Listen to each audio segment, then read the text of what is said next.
রবীন্দ্রনাথ ঠাকুর এই বাংলাকে, বাংলা ভাষাকে বিশ্বের দরবারে তুলে ধরেছেন এবং বাংলা ভাষার যে মর্যাদা সেটা আরও বৃদ্ধির জন্য তিনি সবসময় কাজ করেছেন।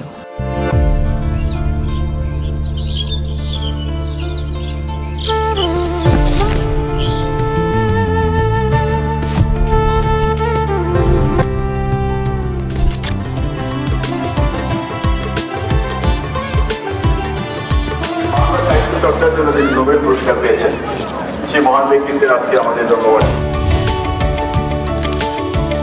বিশ্বকবি রবীন্দ্রনাথ ঠাকুর তিনি দীর্ঘদিন বাংলাদেশে থেকেছেন, অর্থাৎ এই শিলাইদহ রবি ঠাকুর বাড়িতে তিনি থেকেছেন এবং এখানে থেকে তিনি জমিদারি করেছেন। এখানে বসে তিনি বিভিন্ন সময় তার কবিতা, গল্প সহ অসংখ্য প্রবন্ধ কিন্তু তিনি লিখেছেন।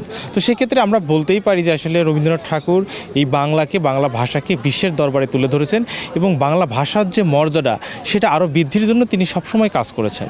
রবীন্দ্রনাথ ঠাকুর তার গানের মাধ্যমে, তার সঙ্গীতের মাধ্যমে যে বার্তাটি দিয়েছেন সেটি মূলত সমাজের শান্তির বার্তা দিয়েছেন। সেই বার্তাটি আমরা শুধু দেশে নয়, দেশের বাইরেও আমরা এটা পৌঁছে দিতে পারি।